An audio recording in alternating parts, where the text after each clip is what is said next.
Vous voyez les atomes, les électrons, les protons, tout ce truc là qu'on apprend à l'école et qu'on a mis des siècles et des siècles à perfectionner.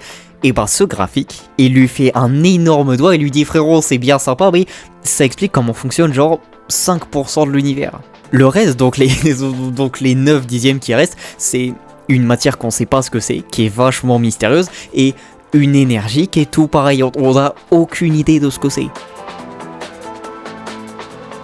Début 20e siècle, on comprenait pas vraiment grand chose à l'espace, et tout ce qu'on voyait dans le ciel avec nos petits télescopes qui étaient un peu flous, on appelait ça des nébuleuses. Sauf qu'avec les télescopes qu'on avait à l'époque, c'est à peu près tout ce qu'on voyait qui était flou. Jusqu'à ce qu'un jour, ce mec-là arrive en salle de réunion et fasse « Yo les gars, il y a une certaine catégorie de ces nébuleuses, genre pas toutes, juste une partie, qui s'éloigne de nous. » Franchement bizarre.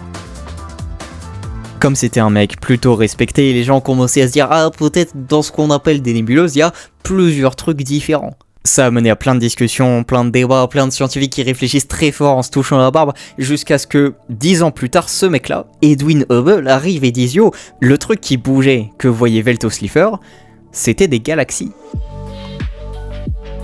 Et effectivement, il a raison, ces galaxies-là, elles s'éloignent de nous. D'ailleurs, j'ai même fait une petite formule pour prouver tout ça, regardez. Et la réaction d'à peu près tous les scientifiques de l'époque, ça a été de faire une crise cardiaque en voyant cette formule. Parce que ce qu'elle dit, c'est que l'univers s'étend de manière accélérée. Et juste, ça marche pas avec les équations d'Einstein. Pour ces équations, l'univers, il bouge pas.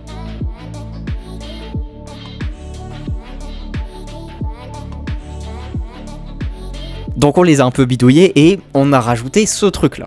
Ce truc-là, c'est un nom plutôt stylé, ça s'appelle la constante cosmologique. Et ce qui dit ce paramètre, c'est le truc qui nous intéresse, c'est qu'il y a une énergie qu'on sait pas c'est quoi, qu'on peut pas voir et qu'on peut pas mesurer, qui est responsable de cette accélération. Une énergie qui constituerait genre 68% de l'univers. Et on a appelé ça l'énergie noire.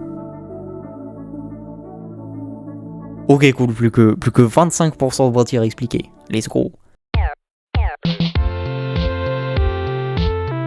En 1933, ce mec-là était tranquillou en train d'observer un petit groupe de galaxies et au bout d'un moment, il s'est rendu compte que c'est vachement bizarre, sa masse lumineuse, donc la masse des trucs qui font de la lumière, elle est genre 100 fois plus petite que sa vraie masse. C'est vachement bizarre et c'est pas une histoire de cailloux qu'on voit pas parce qu'ils sont pas éclairés, c'est plutôt une histoire de il y a un énorme truc qui se planque dans cet amas et qui lui file l'énorme majorité de sa masse.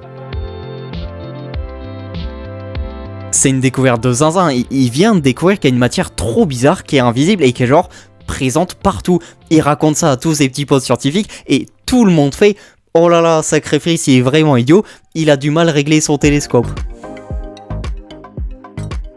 Il faudra attendre 40 ans plus tard pour que cette meuf-là se rende compte d'à peu près la même chose. Les étoiles qui sont au bord des galaxies, elles tournent genre presque aussi vite que celles qui sont au milieu, ce qui devrait pas être possible normalement, à moins qu'il y ait une énorme quantité de matière qu'on voit pas qui se planque autour de la galaxie. Et c'est comme ça qu'on a découvert la matière noire. Et on a aucune idée de c'est quoi précisément. Genre vraiment, on en a aucune idée. Le seul truc qu'on sait, c'est que elle est pas faite d'atomes, on peut pas la voir, et il y en a genre 5 fois plus que la matière normale.